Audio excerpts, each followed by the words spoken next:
Amen. Bon matin à tous et à toutes. Soyez bénis dans le beau nom de Jésus. Partout où je vais à travers la province ou ailleurs, je commence toujours comme ça parce qu'il y a assez de choses dans ce monde qui veulent vous maudire et vous détruire. S'il y a une personne qui veut juste vous bénir au nom de Jésus, ça ne peut que vous faire du bien. Donc ce matin, on va vous décoincer un petit peu. Vous pouvez regarder votre voisin et lui dire « Tu parais bien aujourd'hui ».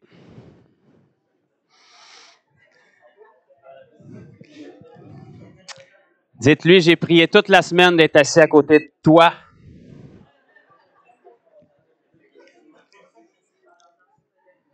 Maintenant, vous pouvez regarder votre autre voisin, votre deuxième choix, puis il dit, t'es pas trop pire non plus. J'ai dit, le Seigneur va te bénir pareil ce matin, je pense.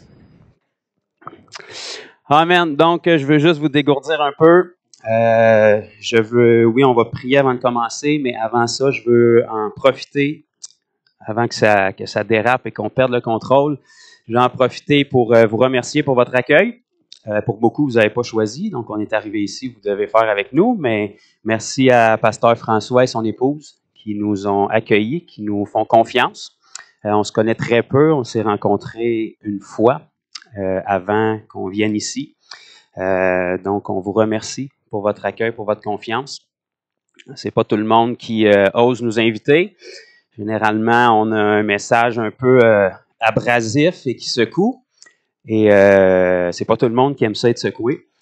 Mais comme Jésus secouait, puis les apôtres secouaient, ça me dérange pas de secouer, parce que si on était si parfait, ben le Québec ressemblerait à ce qu'on lit dans la Bible. Fait que forcément, il y a quelqu'un qui doit changer, puis je pense pas que ce soit Jésus. Je pense que c'est nous qui avons besoin de changer.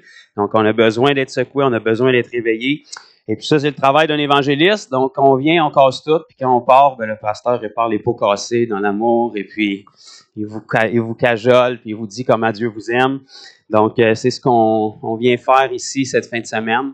Et puis, on va prier avant de débuter. Puis après, j'ai vraiment hâte d'aller dans la parole parce que c'est vraiment bon ce livre-là. Je ne sais pas si vous l'avez déjà lu. Je ne sais pas si c'est permis de partager dans la Bible ici ce matin. Il y avait d'autres livres, mais je préfère la Bible parce que ça parle plus de Jésus que tous les autres livres. Et puis, mais avant d'aller dans cette parole-là, comme on ne se connaît pas du tout, ben, par politesse, je vais devoir me présenter un petit peu, que vous sachiez c'est qui l'Hurluberlu qui va vous parler ce matin. Et puis, quand vous allez savoir un petit peu plus qui je suis, vous allez comprendre pourquoi je suis intense comme je le suis. Et puis, par la grâce de Dieu, ben, ça va être contagieux, puis vous allez devenir aussi intense pour changer Montmagny puis toutes les régions, puis ça déborde jusqu'aux extrémités de la terre. Amen. Donc, Seigneur Dieu, on veut juste te remercier pour ce privilège qu'on a d'être rassemblés en ton nom ce matin encore dans la paix, Seigneur. Merci de nous préserver jusqu'à présent dans cette nation, dans cette province, Seigneur Dieu, qu'on puisse parler librement de toi, qu'on puisse rassembler en toute liberté, Seigneur Dieu, sans être physiquement attaqué pour l'instant. On te remercie pour cette grâce. On te remercie pour ta précieuse parole qu'on a entre les mains ce matin, accessible à chacun de nous, ce don précieux. Plus que tout, on te remercie pour ton Saint-Esprit qui en est l'auteur, qui peut nous la révéler, Seigneur, qui peut nous montrer comment est-ce qu'elle s'applique pour nos vies. Merci, Seigneur, d'être venu changer notre cœur, d'avoir changé notre vie, d'avoir fait de nous ta demeure, Seigneur. Et on te prie ce matin que ta parole, comme toujours, puisse être tranchante pour séparer âme et esprit, pour amener révélation sur nos vies, pour nous montrer ce que tu veux changer dans nos vies, Seigneur, afin qu'on ressorte d'ici en ressemblant plus à toi, plus à ton image, Jésus, pour que les gens du monde soient impactés par ta lumière qui brille en nous, Seigneur. Rends-nous plus amoureux de toi, passionnés de toi, sensibles à ta voix, Seigneur. Et que vraiment chaque semence qui va être déposée dans le cœur de mes frères et sœurs qui sont ici ce matin, et même s'il y en a qui ne te connaissent pas encore, que vraiment ces semences-là puissent être plantées, puissent demeurer, et qu'aucun esprit mauvais ait accès à venir voler les semences qui vont être mises, et que ton Saint-Esprit apporte révélation sur tout ce qui va être apporté dans le cœur des frères et sœurs ce matin, dans le nom puissant de Jésus. Amen. Amen. Donc, laissez-moi voir, j'ai de la liste jusque où, là? Bon, c'est pas pire. C'est bon. Fait que ceux qui aiment ça être stagnant, vous allez être déçus, vous avez de la misère à rester en arrière d'un pupitre. J'ai toujours le goût d'aller vers vous autres pour vous snapper une main sur la tête, mais ça va venir à la fin. Donc, ceux qui étaient ici hier, vous avez pu rencontrer mon père. Donc, la chose merveilleuse, c'est que moi, je suis son fils. Fait qu'on s'entend bien là-dessus. Lui, c'est mon père, moi, je suis son fils. Donc, vous savez de où je sors. Ceux qui n'étaient pas ici, ben, je suis le fils de l'évangéliste Bertrand Bouchard, qui est quand même connu par plusieurs. C'est un des à notre connaissance, un des plus vieux, sinon le plus vieux chrétien encore vivant au Québec, sinon opérant dans le ministère encore. Donc, mon père va avoir 93 ans au mois d'août cet été. Et puis, il a rencontré le Seigneur en 56, comme il a partagé hier. Donc, la majorité de vous-même n'était pas nés. Puis, lui, il avait 25 ans quand il a rencontré Jésus. Et puis, ça a changé sa vie. Au début, on lui a dit qu'il était fou, qu'il était trop zélé, qu'il manquait de sagesse, qu'il devait faire attention. Puis, 70 ans plus tard, ça n'a toujours pas passé. Il est toujours aussi fou. Un petit peu moins rapide, mais quand même pas trop pire encore. Si vous le trouvez intense là, imaginez-vous à 25 ans comment est-ce qu'il l'était. Et puis, si le Québec en est où est-ce qu'on en est aujourd'hui, malgré qu'il y a encore beaucoup de travail à faire, c'est à cause d'hommes et de femmes comme mon père qui ont payé le prix de leur vie. Mon père sait ce que c'est de prêcher l'Évangile en recevant des roches, des briques, des tomates, du vandalisme dans les églises, les chapiteaux. Donc, il a vécu ça au Québec et les mêmes esprits qui persécutaient à cette époque-là, c'est les mêmes esprits qui sont là aujourd'hui, qui ne sont pas évaporés. Aujourd'hui, il n'y a pas de persécution parce que l'Église fait à peu près rien pour être persécutée. Mais ça, il faut que ça change. Donc, les persécutions sont une promesse dans la Bible. On aime ça, les promesses? Alléluia, Shatabah. Le Seigneur nous aime, veut nous bénir. Bien, le Seigneur Jésus nous promet aussi qu'en plus de toutes ces bénédictions-là, on aurait des persécutions. Alléluia. Donc ça, vous n'êtes pas obligé de prier pour. Ils vont venir automatiques si vous faites quelque chose pour le Seigneur. Si vous voulez prier en plus, bien, c'est un bonus en extra. Puis la Bible nous dit clairement que les persécutions sont garanties pour tous ceux qui voudront vivre pieusement. Donc, pas parler, parce que ça, tout le monde est capable de parler, puis l'Église est très bonne pour parler, mais dès le moment qu'on commence à vivre pieusement, c'est sûr qu'on va déranger un démon quelque part qui n'est pas content, puis qui va vouloir vous faire fermer la bouche puis vous arrêter. Donc, c'est ce qu'on cherche. On cherche à irriter les démons, on cherche à ce que le diable soit tanné de nous autres, on cherche à ce qu'il se réjouisse dès le moment qu'on s'endort le soir, puis qu'il se pogne la tête dès le moment où on rouvre un œil le matin. Il faut sortir d'un mode de victime, puis il faut rentrer dans le mode où c'est nous autres qui avons le contrôle ici-bas. La terre a été donnée à ceux qui ont des nombrils. Le diable n'en a pas. Fait que la terre est supposée nous appartenir parce qu'on était l'image et la ressemblance de Dieu sur terre. Le diable nous l'a volé. Il l'a volé à nos premiers parents, mais Jésus est venu pour restaurer ça. Donc, on sort la tête du sable, on sort la queue entre les deux jambes, on se lève la tête, puis on marche comme des ambassadeurs de Christ, puis on commence à reprendre possession de ce qui appartient à Christ ici-bas. Donc ça, l'Église est très bonne pour le dire et le chanter, mais dans la majorité des cas, pour avoir passé près de 40 ans dans l'Église, je pense qu'elle est meilleure pour le chanter puis le dire que pour le vivre.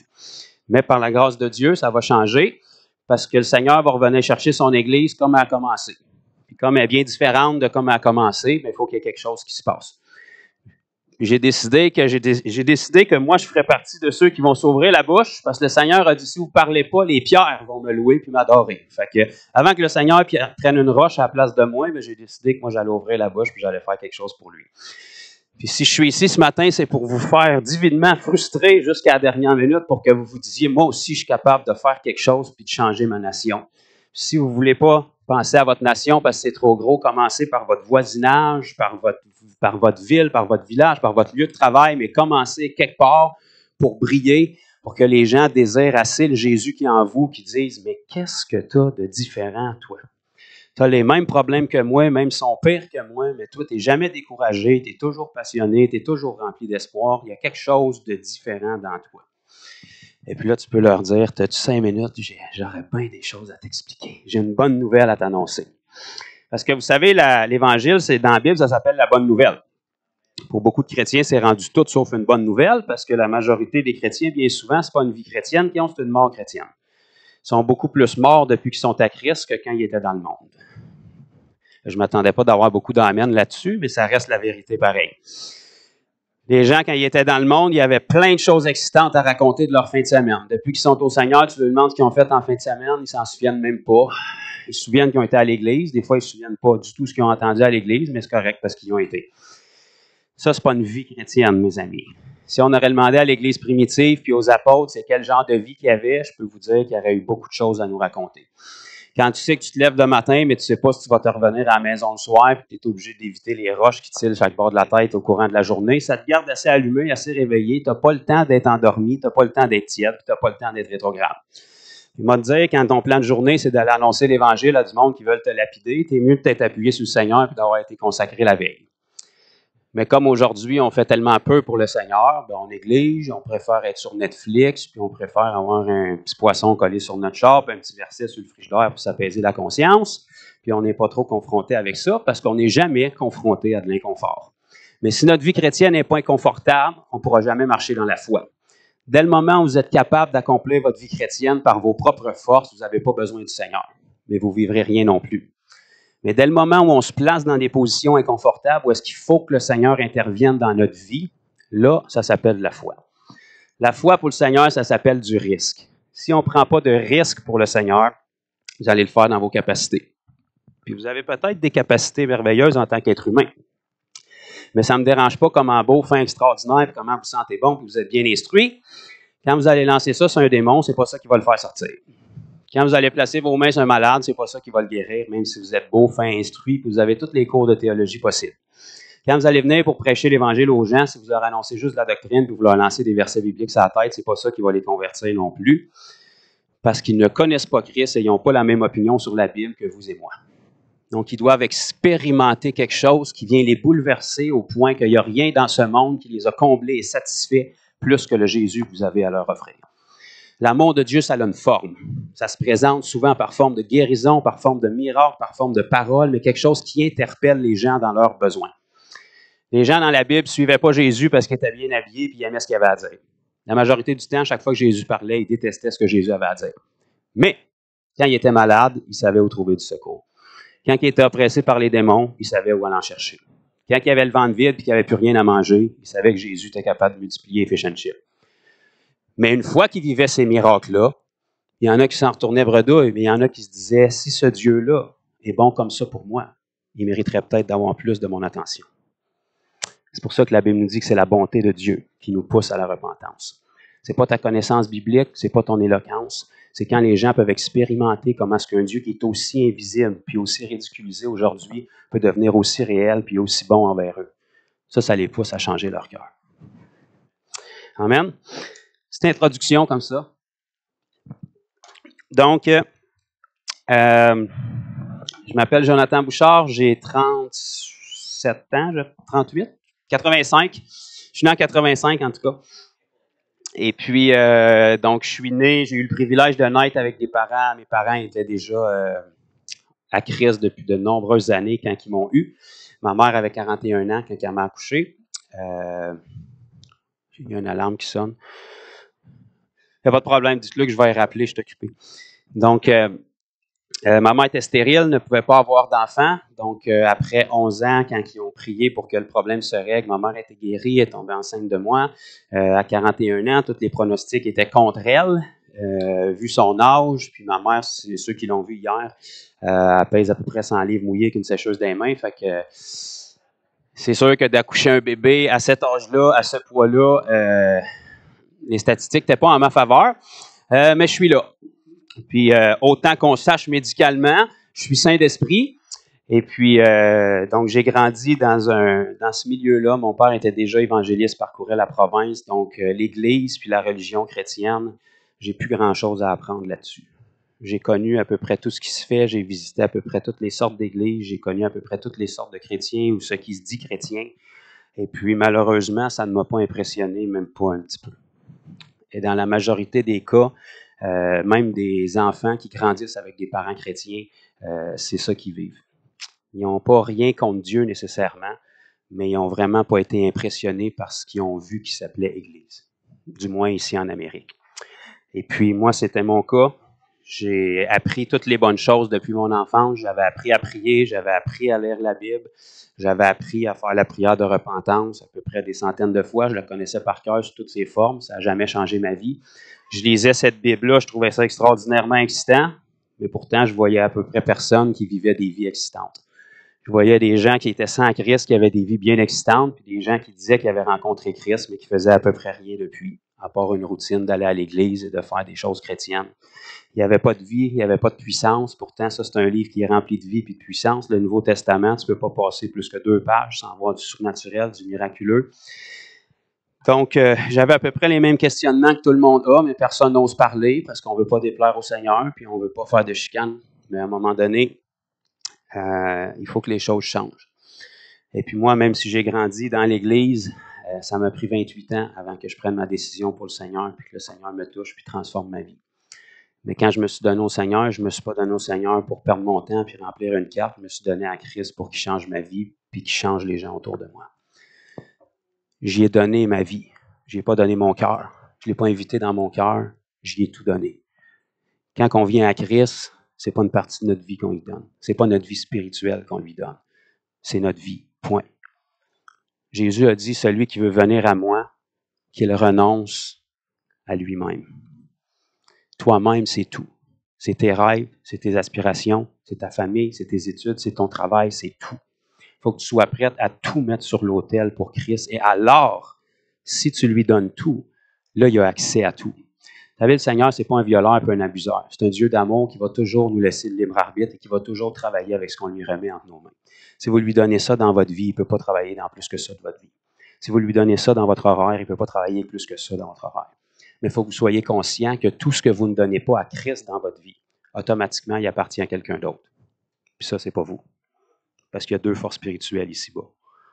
Il y a le Dieu de ce monde, qui était votre Père avant que Christ vous rachète, puis il y a le Seigneur Jésus. Mais même si notre vie appartient au Seigneur Jésus, ou on dit qu'elle lui appartient, tout ce qu'on reprend comme partie de notre vie ne peut plus agir dedans. Souvent, l'Église a donné son cœur à Jésus, mais quand on regarde le restant de la gestion de leur temps, le Seigneur n'a plus vraiment d'espace pour agir en eux, à part le dimanche à l'Église, 5 minutes le matin dans une dévotion matinale. Bien souvent, on n'est tellement pas inspiré dans la Bible qu'on a besoin d'un livre de dévotion qui nous dit quoi lire. On ne se souvient pas 2 minutes après qu'est-ce qu'on a lu. Des fois, on a un petit rafraîchissement le mercredi dans une réunion de prière parce que sinon, on va mourir jusqu'au dimanche d'après. Fait qu'il faut se faire partager la parole un petit peu au milieu de la semaine pour être capable de survivre. Puis finalement, les gens marchent de dimanche en essayant de survivre. Puis s'ils sautent une réunion, ben, ils retournent dans le monde ou ils lâchent le Seigneur. Fait que c'est plus une chrétienté en mode survie qu'une chrétienté où est-ce qu'on marche de gloire en gloire. Lorsqu'on se rassemble ensemble, ça devrait être pour partager toutes les choses merveilleuses que le Seigneur a faites en nous et à travers nous durant la semaine, plutôt que d'être un endroit où on arrive constamment brisé.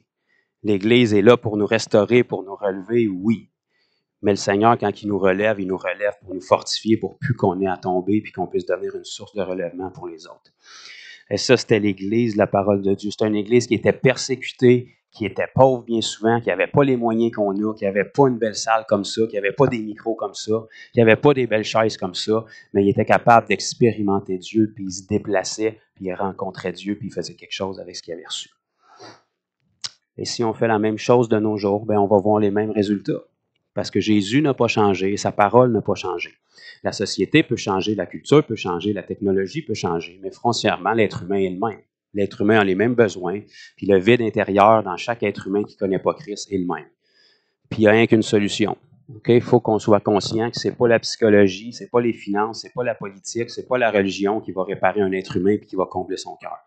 Peu importe ton âge, ton sexe, ta race, ton arrière-plan, il y a une chose qui peut combler ta vie en permanence et définitivement, c'est Jésus-Christ. Jésus-Christ ne vient pas pour mettre un plaster sur le bobo ou de faire passer une autre étape, il vient pour faire une nouvelle création, une nouvelle personne. 2 Corinthiens 5, 17. Tous ceux qui sont en Christ sont une nouvelle créature. Les choses anciennes sont passées maintenant. Toutes choses, vous pouvez vérifier dans le grec, dans l'hébreu, dans le latin, ça veut dire toutes choses sont devenues nouvelles. Il y a même certaines versions qui vont dire une toute nouvelle création n'ayant jamais existé. C'est ça que Christ est venu faire en nous. Si les chrétiens avaient une apparence physique qui change à la mesure du miracle qui se passe dans leur esprit, puis qu'ils voyaient dans le miroir qu'est-ce qu'ils sont devenus depuis qu'ils sont chrétiens, il y aurait souvent une vie bien différente de ce qu'ils ont.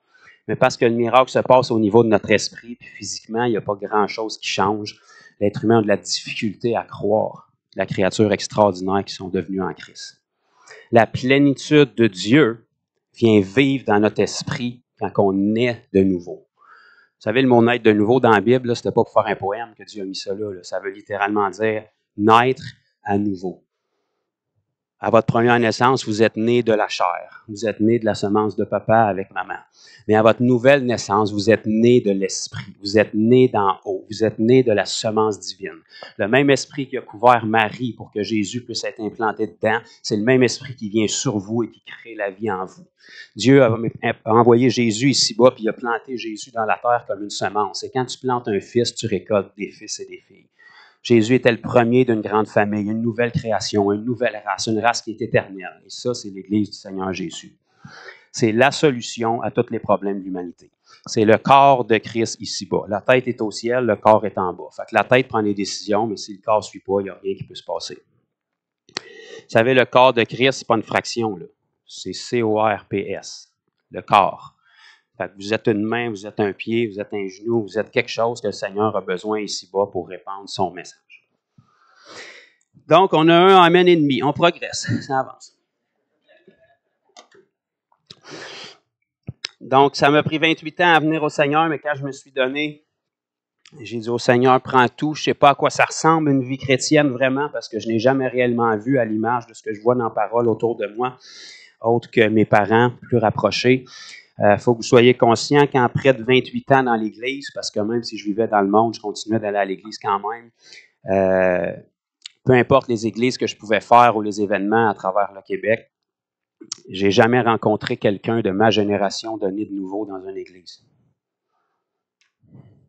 Puis là, je vais être généreux, je vais dire plus ou moins 5 ans de ma génération. Jamais. J'ai vu des gens de mon âge qui disaient être chrétiens, mais qui vivaient exactement comme les gens du monde, à peu près avec des mots chrétiens par-dessus. Et vous savez, les gens, ils ne tombent pas du ciel. Si on veut voir des gens se convertir, ils ne viendront pas à l'Église tout seuls. C'est à nous d'aller les chercher. Hein, on est des pêcheurs d'hommes. Un pêcheur qui s'en va à la pêche puis qui attend que les poissons sautent dans le bateau tout seul en jouant une petite mélodie ou quelque chose pour les enchanter, il ne pêchera pas fort. Donc, quand on est pêcheur, c'est à nous à lancer la ligne. C'est à nous à sortir. Même si tu es le pire des pêcheurs sur la planète, si tu vas d'un lac puis tu lances ta ligne puis tu restes là avec patience, tu vas finir tôt ou tard par pogner quelque chose. Même si tu n'y connais rien. Okay? Tout ce que tu as à faire, c'est d'être à la bonne place puis de faire le strict minimum. Okay? Si tu vas à la pêche puis tu lances ta ligne dans le bois puis tu ramènes un orignal, peut-être quelque chose qui cloche. En même titre que si tu t'en vas à la chasse puis tu t'en vas d'un bateau puis tu sais des coups de dose dans l'eau, ça se peut que tu ne ramasses pas vraiment ce qu'il faut. Si tu veux des poissons, il faut que tu ailles où est-ce qu'ils sont les poissons, puis il faut que tu lances une ligne, au moins une, pour que quelqu'un morde dessus. Puis tôt ou tard, il y a quelque chose qui va mordre. C'est la même chose avec l'Église. Si on veut ramasser des poissons, il faut aller où est-ce qu'ils sont. Puis si on veut être capable de les ramasser, il faut mettre une ligne à l'eau. Ça, c'est l'Évangile. Ça, c'est la bonne nouvelle. Ça, c'est une guérison. Ça, c'est un miracle. Ça, c'est une délivrance. Il y a différents ménés, différents tapas que je peux dire qu'on peut mettre au bout de la ligne. Les dons du Saint-Esprit que le Seigneur nous donne. Le poisson, quand il croque sur un hameçon, c'est pas l'hameçon qu'il veut. C'est ce qu'il y a dessus. OK? Donc, nous, quand on amène l'Évangile puis qu'on lance la ligne, les gens, initialement, ils s'en foutent de l'Évangile, ils ne le connaissent pas. Ils ont une vision puis une perception ici de Dieu puis de l'Évangile qui est complètement erronée, surtout ici au Québec, à cause de la religion. Mais lorsqu'on met un bon appât au bout, lorsqu'on met une bonne guérison au bout, lorsqu'on met un bon miracle au bout, lorsqu'on met une bonne parole de connaissance, lorsqu'on met une bonne prophétie pour leur vie, ça va être bon pour eux. Mais à l'intérieur de ces dons-là, il y a la puissance de l'Évangile qui est là. Puis une fois qu'ils ont goûté à ça, bien, ils le veulent. C'est ça qu'on doit refléter. Donc, quand je me suis donné à Christ, c'est en 2013, j'ai tout donné, je ne savais pas à quoi ça allait ressembler, mais j'ai donné mon oui au Seigneur, puis je vous épargne les détails parce qu'on a tous des témoignages, mais le Seigneur est venu me visiter, me changer. Même si j'avais grandi dans l'Église, la première fois de ma vie où Dieu m'a parlé, c'est en 2010, après des années dans l'Église. La deuxième fois de ma vie où Dieu m'a parlé, c'est en 2013, après 28 ans dans l'Église. À entendre cette parole-là, à faire toutes les bonnes pratiques chrétiennes. Vous savez, les scribes et les pharisiens, ils entendaient cette parole-là à semaine longue. Puis ça faisait rien pantoute. Mais dès que Jésus a débarqué dans la place, tout d'un coup, tous les petits amis invisibles ont commencé à manifester, à crier, à vomir, à cracher. Pourtant, il était tout le temps là. Vous savez, les démons ne sont pas apparus en même temps que Jésus. Là. Il était tout le temps là. Puis écouter la Bible, ça ne les dérangeait pas. Mais dès que quelqu'un était rempli du Saint-Esprit et qu'il y avait une température différente des autres, ça chauffait trop pour eux autres. Donc, quand je me suis donné à Christ, ça a été vraiment rapide parce que le Seigneur fonctionne à la mesure de ce qu'on lui donne. Si tu lui donnes tout, il peut prendre tout, puis il peut tout changer. Je me suis donné à Christ 1 mois et demi après environ. J'ai été rempli du Saint-Esprit. La puissance de Dieu est tombée chez nous, sur moi, chez nous, un soir. Ça a commencé à me brûler partout, dans les trapèzes, dans le cou. J'étais rempli. Je me suis mis à parler en langue. J'ai perdu le contrôle complètement. Donc, ceux que ça dérange, je suis content que ça vous dépeigne. Donc, j'ai complètement perdu le contrôle. Ça sortait tellement que pendant que je parlais en langue, j'étais en train de parler avec mon intelligence à Dieu. J'ai dit, je ne sais pas ce que tu as en tête, mais il faudrait que ça arrête parce que je n'ai pas pu reprendre un souffle encore, puis je suis en train de manquer d'air. Puis je ne sais pas combien de temps ça a duré, mais à un moment donné, j'ai été capable de reprendre mon souffle, puis de reprendre le contrôle. Et à partir de là, vous savez, les mois, les temps les plus difficiles de ma vie chrétienne, qui va avoir 10 ans cette année, c'est le mois entre ma décision puis la puissance du Saint-Esprit. Parce que depuis, je ne suis pas découragé, je ne suis pas démoralisé, je ne suis pas un chrétien qui a tout le temps besoin d'être relevé, je ne suis pas dans le désespoir, je ne suis pas dans le découragement, je ne suis pas dans l'abattement, je ne suis pas écrasé par les ténèbres extérieures, je suis rempli de vie, de joie, je vois le Seigneur agir, et puis je vis dans le même monde que vous. J'ai les mêmes problèmes que vous. Puis moi, te dire, quand tu prêches la parole, des fois, tu as encore plus de problèmes que certains. Mais ce n'est pas grave, parce que c'est ça qui nous garde vivants. Les problèmes, ça nous apprend à dépendre du Seigneur. Quand on est confortable, on flotte, on se laisse aller, puis on a notre petit bateau, puis on suit le courant. Vous savez, le courant, il ne s'en va pas au ciel, en passant. Si vous voulez aller du bon bord, il faut aller à contre-courant. Ça demande un effort. Mais la grâce de Dieu est conséquente avec ça. Donc, je me donne à Christ à peu près un mois et demi après, la puissance de Dieu vient me remplir chez moi, puis à peu près un mois et demi après, j'avais un micro dans les mains, puis j'étais en train de prêcher. Donc ça, je sais que ça brise toutes les moules. L'homme de Dieu doit être formé, mais c'est ça qui est ça pareil. Vous savez, quand la puissance de Dieu est tombée sur l'apôtre Paul, la journée même, il prêchait. Son message n'a pas été reçu, mais il prêchait. Pourquoi? Parce que l'apôtre Paul avait déjà l'instruction. Il connaissait déjà la parole. La Bible dit, la lettre tue, mais l'esprit vivifie. Qu'est-ce que Paul faisait avec la lettre? Il tuait des chrétiens. C'était Saul de Tarse à cette époque-là. Élevé dans la meilleure tradition grecque de l'époque. Tarse, c'était l'endroit où il y avait les meilleures universités de l'époque, la meilleure connaissance grecque qu'il y avait. Il était très instruit au niveau de la connaissance intellectuelle. Toute la psychologie qu'on a aujourd'hui, ça émerge de là. Puis en même temps qu'il était Saul de Tarse, il était aussi Saul qui avait grandi au pied de Gamaliel, le meilleur maître dans le judaïsme qu'il y avait à l'époque. Il avait toute la connaissance juive, puis il avait toute la connaissance grecque. Il connaissait la Torah par cœur, mais il tuait des chrétiens avec ça. Mais dès le moment que l'Esprit est venu, la même lettre qui lui servait à tuer est devenue la lettre qu'il a pris et qui a commencé à prêcher immédiatement. Parce qu'il avait déjà la connaissance. Moi, j'avais passé ma vie dans l'Église. La lettre, je l'avais entendue, je la connaissais. Mais elle ne faisait aucun sens pour moi parce que l'Esprit n'était jamais venu dessus. Mais dès que j'ai compris c'était quoi la repentance puis que la lumière est venue briller, mais tout ce qui était enfoui en moi a pu commencer à sortir. Et puis j'ai pu commencer à prêcher la parole. Mais ça a quand même pris 6 mois après ça à ce que le Seigneur vienne casser mes moules d'église que j'avais toujours connues puis mes œillères pour que je comprenne que la vie chrétienne, ça ne se passe pas seulement dans une église. L'endroit de l'église où on se rassemble, c'est pour louer le Seigneur, c'est pour être instruit, mais la majorité de notre vie chrétienne, c'est pas ici, c'est en dehors des murs et c'est là que les gens ont besoin. Et quand j'ai compris que l'incrédulité des gens ne peut pas empêcher la puissance de Dieu en nous pour eux, ça a changé ma vie. Toute ma vie, j'avais été tenu captif par un mensonge principalement, qui vient de certaines dénominations, où est-ce que je croyais qu'il fallait que quelqu'un ait la foi pour expérimenter un miracle. Donc, tu peux croire tant que tu veux, mais si la personne ne croit pas, c'est bien de valeur, mais elle ne peut pas expérimenter son miracle. Mais si c'est le cas, il va falloir que vous m'expliquiez sur quelle foi est-ce que Lazare est ressuscité, parce qu'il n'était pas consentant, puis sa foi était très, très morte. Ça faisait 4 jours qu'elle était morte. Puis quand Jésus a dit « sors », il n'a pas négocié, il est sorti. Fait que forcément, c'était ça la foi de Jésus. Marc 9, 23 nous dit « Tout est possible à celui » pas ceux, pas une équipe, pas une nation, à celui qui croit. Donc, s'il y en a un qui croit dans une situation, c'est suffisamment pour que le miracle se produise.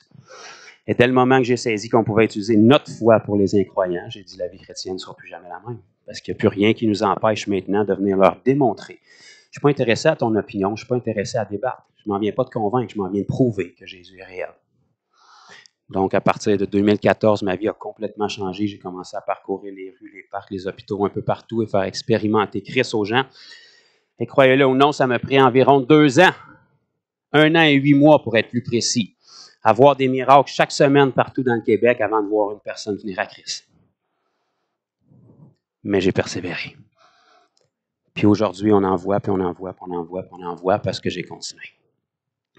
Et si on est prêt à mettre cette persévérance-là, avec cette mentalité-là, que même si j'évangélisais jusqu'à mon dernier souffle sans voir personne venir à Christ, au moins devant le tribunal de Christ, il ne pourra pas me blâmer ma désobéissance parce que je vais avoir été obéissant.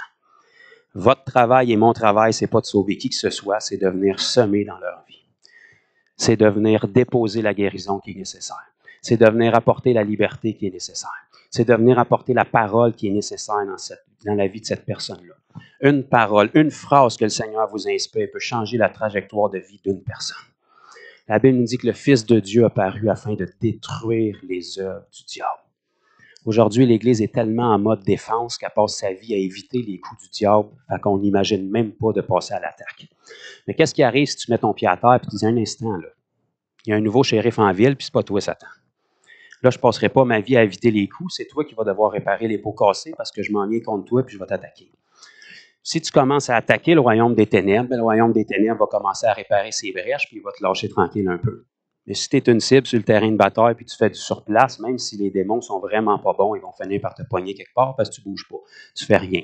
Tu piétines. Tu n'avances pas. Vous savez, dans Éphésiens 6, ça nous parle de l'armure du croyant. Il y en a qui ont déjà lu ça? On apprend ça à l'école du dimanche, le petit casque du salut, la cuirasse de la justice, le bouclier de la foi, la ceinture de la vérité. Puis là, on chante ça, tout le monde est content, mais personne ne comprend vraiment où est-ce qu'on s'en va avec ça. Puis il y a une pièce là-dedans qui s'appelle les souliers de l'Évangile qui nous donne le zèle. Pourquoi est-ce que l'Église moderne est si tranquille aujourd'hui? C'est parce que pratiquement personne n'évangélise. Les souliers, c'est qu'est-ce qui va à tes pieds. Puis qu'est-ce que ça sert? Ça sert à te faire aller quelque part puis à te protéger. Ça ne me dérange pas, tu peux avoir la meilleure armure que tu veux. Si tu n'as pas de souliers sur le terrain de bataille, tu n'iras pas loin. Tu vas faire 2 pas avec ton armure, ton bouclier, puis tu vas te défoncer le pied qu'une roche. Mais si tu as des souliers aux pieds, tu vas aller quelque part. Remarquez une chose, marquez mes paroles, puis si ça vous dépeigne, je suis bien content. Trouvez-moi un chrétien qui fait du surplace dans sa vie chrétienne. Prenez 2 minutes avec lui, puis demandez-lui qu'est-ce qu'il fait comme évangélisation dans sa vie, puis ça va être à peu près nul. Trouvez-moi un chrétien qui progresse, qui est rempli de joie, puis qui avance avec le Seigneur. Prenez le temps de lui parler, puis il va vous expliquer, puis je suis certain qu'il évangélise. Quelqu'un qui évangélise, il est vivant. Quelqu'un qui évangélise, il donne, et dès le moment qu'il donne, le Seigneur le remplit. C'est pas stagnant, ça coule. Quelqu'un qui évangélise, il a des souliers aux pieds. Puis s'il a des souliers, il peut aller quelque part. Il peut avancer dans sa vie chrétienne. Il n'est pas à la même place 5 ans après sa conversion en ayant mis des mots chrétiens par-dessus pour justifier son état, puis en ayant fait 3-4 amis chrétiens qui sont à la même place pour se sentir confortable. Il a avancé. Il a progressé. Il a changé. Il a pris de la maturité. Mon frère, tu étais en train de dire qu'on est parfait. Le parfait vit en nous. Et on doit progresser. Aujourd'hui, on aime ça dire, je suis en cheminement, juge-moi pas.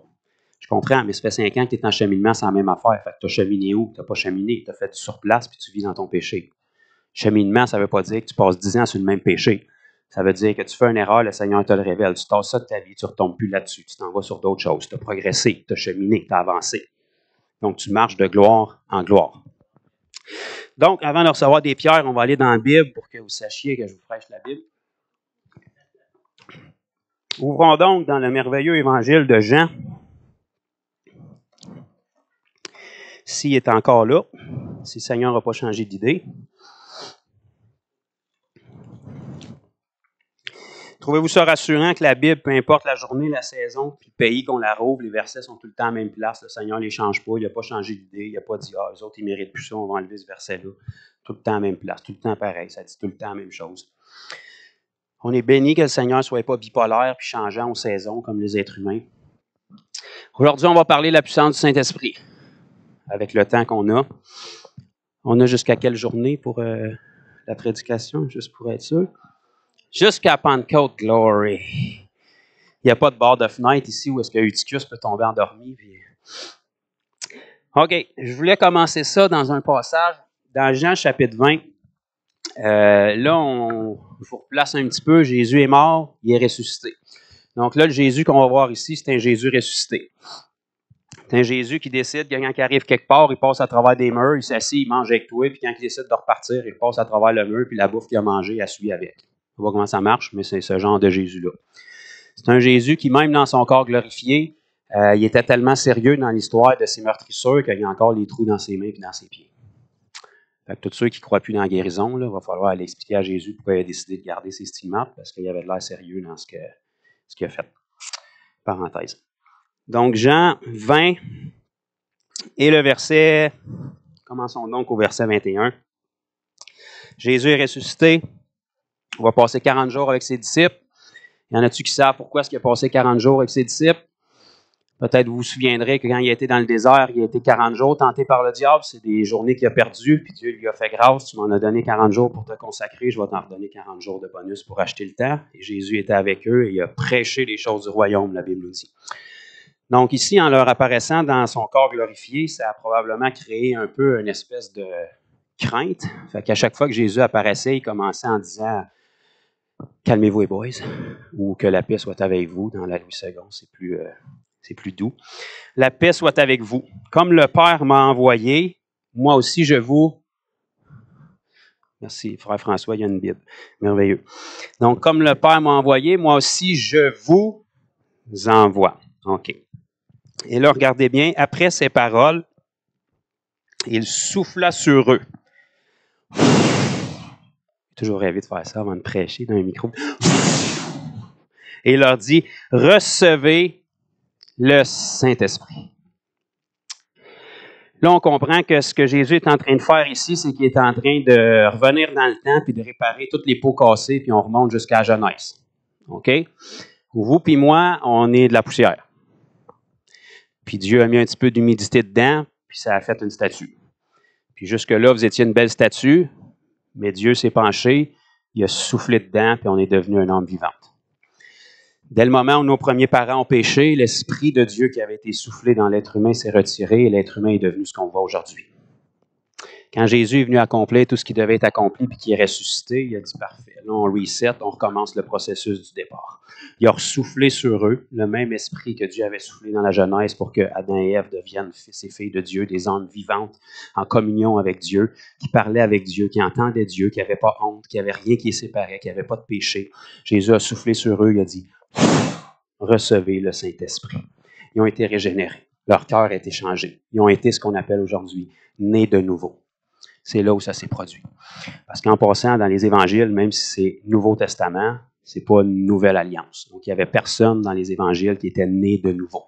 C'était des pécheurs qui suivaient Jésus, mais il n'y avait pas le Saint-Esprit, ils n'étaient pas régénérés, il n'y avait pas le baptême d'eau chrétien qui était disponible, il n'y avait rien de ça. Là, il a soufflé sur eux, et on va le voir tout à l'heure. Quand il a soufflé sur eux pour dire « recevez le Saint-Esprit », ce n'était pas le baptême du Saint-Esprit comme ils ont vécu dans Acte 2. Donc, forcément, il y a un Jésus puis il y a un Saint-Esprit. Mais s'ils ont reçu le Saint-Esprit-là, puis que dans Acte 1, il va leur dire « Attendez à Jérusalem la promesse du Père », c'est parce que ce qui a soufflé sur eux ici n'était pas la promesse du Père. La promesse du Père vient de ce que le prophète Joël avait dit. Probablement que chacun d'entre vous, vous le savez. Le prophète Joël avait dit « Dans les derniers jours, dit Dieu, je répandrai mon esprit sur toute chair et en tout lieu. Vos fils et vos filles prophétiseront, vos jeunes gens auront des visions, vos vieillards auront des songes. » Donc, c'est l'esprit qui est déversé sur les gens. En tout lieu. Ça veut dire que la géographie n'a plus d'importance. L'âge, le sexe, l'ethnie n'a pas d'importance. Vos fils et vos filles prophétiseront, vos jeunes gens auront des songes, vos vieillards auront des visions. Donc, Jésus a soufflé sur eux ici, puis il est venu réparer ou restaurer la vie qui avait quitté l'être humain à cause du péché de nos premiers parents. Premier point. Quand nos premiers parents ont péché, la vie de Dieu s'est séparée d'eux. Ils sont devenus des êtres humains, mais charnels, dirigés par leur âme plutôt que d'être dirigés par l'Esprit de Dieu qui était en eux. Et ça a fait beaucoup de dommages. On a à peu près 4000 ans d'Ancien Testament qui nous montrent ce que ça a fait, puis on en voit les dommages encore aujourd'hui. Des êtres humains qui sont capables de virer le monde à l'envers pour sauver une vie, puis une minute après, qui sont prêts à le tuer dans le ventre d'une mère en disant que c'est pas une vie. Des êtres humains qui font des choses phénoménales, mais une minute après, ils font des choses incompréhensibles. Puis tu te demandes comment est-ce qu'ils peuvent faire ça, le même être humain. Pourquoi? Parce qu'il est brisé de l'intérieur. Il a des capacités phénoménales. C'est une créature merveilleuse. Il est à l'image de Dieu.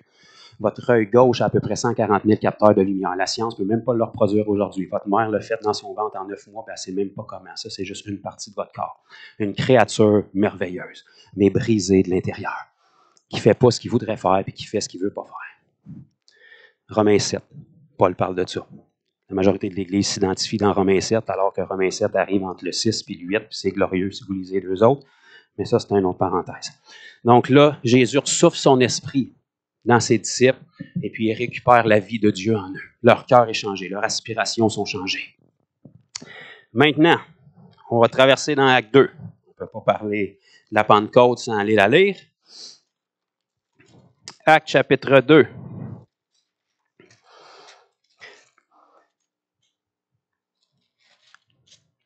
Jésus il est envoyé pour réparer les pots cassés. On comprend que dans l'Ancien Testament, tout ce qui est là, puis que bien souvent veut dire pas grand-chose pour nous autres, c'était toutes des ombres et des images, des choses à venir, mais le corps est en Christ. Donc, on lit ça dans Colossiens. Dans Acte chapitre 2, ça nous dit, le jour de la Pentecôte, ils étaient tous ensemble dans un même lieu. Ça nous parle donc d'unité. Tous ensemble dans un même lieu. OK. Tout à coup, il vint de où? Du ciel. Un bruit comme celui d'un vent impétueux. Et il remplit toute la maison où ils étaient assis. Des langues semblables à des langues de feu. Donc ici, on comprend que ce n'était pas des bouts de langue comme ça qui flottaient en feu au-dessus d'eux autres. C'était quand vous regardez un feu, il y a des langues de feu. Donc des langues semblables à des langues de feu. Leurs apparurent. Pas dans leur cœur, pas dans leur esprit. Ici, là, avec leurs yeux. Leurs apparurent séparés les unes des autres et se posèrent sur chacun d'eux. Pourquoi? Parce qu'ils étaient tous ensemble, tous dans un même lieu, puis ils étaient 120. Ils furent tous remplis du Saint-Esprit et se mirent à parler en d'autres langues selon que l'Esprit leur donnait de s'exprimer. Et ça, selon ce que Pierre nous dit quand on continue à lire le chapitre, c'est l'accomplissement ou une partie de l'accomplissement de ce que le prophète avait annoncé. Dans les derniers jours, dit Dieu, je répandrai de mon esprit sur toute chair. Hommes, femmes, jeunes, vieux, beaux, moins beaux, cheveux, moins de cheveux, peu importe. Et en tout lieu, ça a commencé à Jérusalem. Là, on est 2000 ans plus tard, puis le Saint-Esprit est ici au Québec. La géographie n'a pas d'importance. Le type de personne n'a pas d'importance. Sur toute chair et en tout lieu. Tantôt, quand Jésus a soufflé dans ses disciples, il venait de rattraper le temps sur ce qui s'était passé dans Genèse. Il a ressoufflé la vie en eux. Ici, quand le Saint-Esprit est descendu, il y a plein de choses qu'on pourrait dire, mais entre autres, Dieu est en train de venir rattraper le temps sur un autre événement marquant de l'Ancien Testament qui s'appelait la Tour de Babel. Il y en a-tu qui se souviennent de ça? À la Tour de Babel, on avait tous les humains qui étaient présents à cette époque-là, ou la majorité des humains qui ont décidé, inspirés par les démons, de faire de l'idolâtrie. Ils se sont dit, on va se mettre tous ensemble. Ils étaient unis, il y avait une seule langue. J'ai dit tous ensemble, unis, avec une seule langue, mais avec des mauvais desseins. S'ériger une tour jusqu'au ciel et se faire Dieu. Dieu les a regardés avec ses anges, puis il a dit, il va falloir descendre et confondre leur langage pour les séparer. Ils étaient tous unis, tous ensemble, avec une seule mission, un seul but, qui était mauvais. Mais Dieu connaît la capacité qu'il a mis dans l'être humain. Et Dieu sait que peu importe que le motif soit bon ou mauvais, si l'unité est là et qu'on a juste un seul but, on va y arriver. Que ce soit bon ou que ce soit mauvais. Dieu a vu que leur dessein était mauvais, il est descendu, il a confondu leur langage et ça les a séparés. Au jour de la Pentecôte, ils étaient tous ensemble dans un même lieu avec un bon motif et ils étaient unis. Dieu a descendu avec un autre langage, mais ce langage-là ne les a pas séparés, mais les a unis. Le langage du Saint-Esprit. Dieu est en train de renverser ce qui s'était passé à la Tour de Babel. Pierre s'est levé, le même Pierre qui avait renié le Seigneur Jésus 3 fois avant d'être sauvé. La majorité des chrétiens s'identifient à Pierre qui reniait le Seigneur Jésus. Ce Pierre-là n'était pas né de nouveau. Identifie-toi pas à lui. Toi, ton modèle, c'est Jésus. Le même Pierre qui avait renié le Seigneur Jésus quand la puissance du Saint-Esprit est venue sur lui, c'est le premier qui s'est tenu comme ça. Pas de micro, probablement. Il a prêché le message de la bonne nouvelle et il y a eu 3000 conversions. Pourquoi le 3000? Si vous reculez dans l'Ancien Testament, lorsque Moïse est redescendu de la montagne avec l'esprit qu'il avait touché puis la loi, quand il est arrivé en bas, vous savez qu'il avait décidé de faire fondre le bouc d'oreille pour se faire un veau d'or. La colère de Dieu est tombée. Il y a eu combien de morts? 3000. Pourquoi? Parce que Moïse arrivait avec la lettre de la loi. Mais quand l'Esprit est descendu au jour de la Pentecôte, il y en a eu 3000 qui ont été rachetés. Donc, Okay? Donc, quand on voit des chiffres dans la Bible, c'est jamais par hasard. Okay? Dieu sait ce qu'il fait et puis il rachète les choses. La lettre tue, mais l'esprit vivifie. La loi était bonne, mais sur des hommes pécheurs, ça produisait la mort. Quand l'esprit est descendu au jour de la Pentecôte, ça a produit la vie sur des hommes pécheurs. Il y en a qui se sont moqués, mais il y en a 3000 qui ont eu le cœur vivement touché, qui se sont dit, si le péché est condamnable, puis nous autres, on a tué le Messie, c'est un pas pire péché. Y a-t-il possibilité de s'en sortir? Puis Pierre leur a dit, j'ai une bonne nouvelle pour vous autres. Repentez-vous, faites-vous baptiser d'eau en Jésus-Christ et vous recevrez le Saint-Esprit, car cette promesse est pour vous, ceux qui étaient là, pour vos enfants, les enfants de ceux qui étaient là, et pour tous ceux qui sont au loin, comme à Montmagny 2000 ans plus tard, en aussi grand nombre que le Seigneur Dieu les appellera. OK? Un autre point à clarifier. Êtes-vous tanné? On arrête-tu là ou on continue un petit peu? On continue un petit peu? Bon. Ici, on va voir que ils étaient tous ensemble au verset 2, ça nous dit « Il vint du ciel ». OK? La puissance de Dieu, ça vient de où est-ce que Dieu est. Dieu est partout, mais sa demeure principale est au ciel. Il vint du ciel un bruit comme celui d'un vent impétueux et il remplit toute la maison où ils étaient assis. OK, on va regarder un petit peu le mot « vent » ici.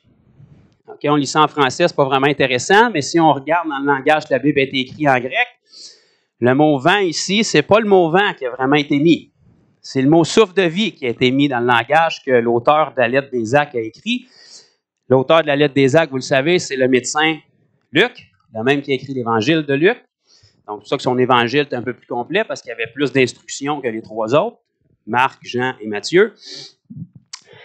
Et puis lui, il va employer un mot particulier ici. Ça nous est traduit par vent dans notre Bible en français, mais le mot qui a été utilisé dans le grec ici, c'est pnoé, qui veut dire souffle de vie, qui est le même mot en hébreu qui a été utilisé dans la Genèse quand Dieu a soufflé dans l'être humain. Le mot qui aurait dû être utilisé ici, c'est pneuma. OK? Puis là, je ne suis pas intelligent, là. Ça, vous pouvez trouver ça dans une concordance. Un enfant de 7 ans est capable, c'est 4 chiffres. OK? Vous cherchez ça. Pneuma, ça veut dire un vent ou un coup de vent, quelque chose comme ça. C'est ça qui aurait dû être utilisé ici. Mais Luc a décidé délibérément d'utiliser le mot pnoé pour décrire ça. Parce que Luc était médecin, et le mot pnoé est un mot qui est utilisé fréquemment dans un département médical qui est le département des naissances ou de la maternité. OK? Et pourquoi est-ce qu'il est utilisé? Bien, les mamans, vous allez comprendre, vous avez eu des bébés. Donc, quand le bébé sort de votre ventre, il change d'environnement. Pendant plus ou moins 9 mois, il est dans votre ventre, puis il est comme d'un spa, il est bien tranquille, il se fait nourrir, il n'y a rien à faire. Dès le moment qu'il sort de vous, c'est encore votre bébé, mais là, il change d'environnement. Et dès le moment qu'il sort de vous, il est bel et bien vivant, si tout s'est bien passé, là, bien entendu. Et la première chose qu'il doit faire, c'est prendre sa première respiration lui-même, autonome. Sinon, il va avoir un problème. Et s'il ne prend pas sa première respiration par lui-même, qu'est-ce que le médecin va faire? Un petit tape. Et voilà. Le bébé a pris sa première respiration par lui-même et quand il fait ça, ben, il émet son langage de bébé qui est une pleure pour nous, mais qui veut dire quelque chose pour lui. Donc, c'est la première respiration de vie qu'il prend dans un nouvel environnement pour commencer à vivre par lui-même. Jusqu'à prendre cette respiration-là, il est bel et bien vivant, mais il est vivant sur la mer. Dès le moment qu'il prend sa première respiration, il émet un langage, il prend son premier souffle et là, il devient autonome ici-bas. Naturellement, on a besoin de prendre soin de lui encore, mais il devient autonome pour vivre. Quand le Saint-Esprit est descendu ici, Luc a décidé d'utiliser le mot pnoé, ce souffle de vie-là. Le souffle de vie qui est venu pour la nouvelle vie que ces disciples-là devaient avoir. L'Esprit est venu sur eux. Ils ont pris leur premier souffle de leur nouvelle vie et ça a émis un langage. Donc, un bébé va pleurer et on ne comprend pas ce qu'il dit, mais pour lui, ça veut dire quelque chose. Okay? Il y a une émotion rattachée à ça. Quand on parle en langue, on ne comprend pas ce qu'on dit, à moins que ce soit le don avec interprétation, mais on prend notre premier souffle dans cet nouvel environnement-là, qui est l'environnement spirituel où on a maintenant été greffé. Puis là, puis là, on commence à parler à Dieu, puis là, on commence à être autonome, puis on se développe. La Bible dit, celui qui parle en langue s'édifie lui-même. Édifier vient du mot construire un édifice. Donc, au lieu de rester une ruine, on commence à s'édifier. Et puis là, on a notre communion directe avec Dieu. Le baptême du Saint-Esprit n'est pas pour ça, c'est juste un extraordinaire bienfait qui vient avec. OK? Pour l'Église moderne aujourd'hui, c'est devenu le seul bienfait, puis encore, pour beaucoup, ça n'existe plus. Mais c'est encore dans la Bible et c'est encore expérimentable. On pourrait creuser encore un petit peu plus. On va aller un petit peu dans l'Ancien pour que j'aie l'air d'être un prédicateur complet, là. Dans le livre de Chroniques, OK, vous savez, le Seigneur n'a rien inventé. Là, je vous creuse un petit peu plus de détails pour vous montrer la profondeur de la chose. Mais encore là, on peut creuser dans la Bible à l'infini. Ce qui compte, c'est de l'expérimenter puis de le vivre. Mais, le jour de la Pentecôte, là, on a vu que les 3000 rachats étaient une image de l'Ancien Testament. On a vu que quand Jésus a soufflé sur eux, c'était aussi une image de l'Ancien Testament. On a vu que quand le Saint-Esprit est descendu, c'était aussi une image de ce qui s'était passé à la tour de Babel. Mais on peut voir un petit peu aussi des images de ce qu'ils ont vécu dans la chambre haute, entre autres dans le livre de Chroniques. Quand que Salomon, le fils de David, a inauguré le temple, le premier temple, après le tabernacle dans le désert. Donc, David a travaillé toute sa vie, il était un vainqueur, il a amassé toutes les richesses pour Salomon. Salomon, lui, était plus que vainqueur. Il n'a jamais levé une épée de sa vie, puis il avait toutes les richesses, puis il avait tout de préparé. Donc là, la Bible nous dit qu'on est des plus que vainqueurs. Le Seigneur a accompli ce qui devait être fait pour nous. Nous, on prend part aux bénéfices, donc on commence avec une coche de plus. Salomon, quand il a inauguré le temple, vous pouvez venir avec moi dans 2 Chroniques, chapitre 5.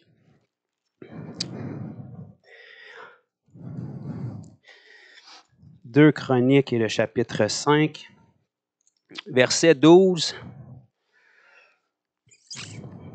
Commençons au verset 11. 2 Chroniques, chapitre 5 et le verset 11. Ça nous dit, au moment où les sacrificateurs sortirent du lieu saint. Donc, on comprend que dans le temple, la majorité, vous le savez, là, il y avait le parvis, il y avait le lieu saint, puis il y avait le lieu très saint. Et dans le lieu très saint, il y avait une pièce d'ameublement particulière qui s'appelait l'Arche de l'Alliance. Au moment où les sacrificateurs sortirent du lieu saint, car tous les sacrificateurs étaient présents, s'étant sanctifiés sans observer l'ordre des classes. Okay? Parmi les sacrificateurs, il y avait 24 classes. Donc ça, c'est une autre chose qu'on pourrait développer, mais pas aujourd'hui. Et tous les Lévites qui étaient chantres, Asaph, Éman, Jeduthun, leurs fils et leurs frères revêtus de bisus se tenaient à l'orient de l'autel avec des cymbales, des luttes, des harpes, avaient auprès d'eux combien de sacrificateurs? 120. OK. Est-ce que ça vous fait penser à quelque chose, ce chiffre-là? Combien est-ce qui était dans la chambre haute? 120. Donc, 120 sonnant des trompettes. Et lorsque ceux qui sonnaient des trompettes et ceux qui chantaient, s'unissant comment? D'un même accord. Donc, on en a 120 qui sont unis d'un même accord, dans un même... Et voilà. S'unissant d'un même accord pour célébrer et pour louer l'Éternel, firent retentir les trompettes, les cymbales et les autres instruments et célébrèrent l'Éternel par ses paroles. Car il est bon, car sa miséricorde durera toujours. En ce moment, la maison de l'Éternel fut remplie d'une nuée. Les sacrificateurs ne purent pas y rester pour faire le service à cause de la nuée, car la gloire de l'Éternel remplissait la maison.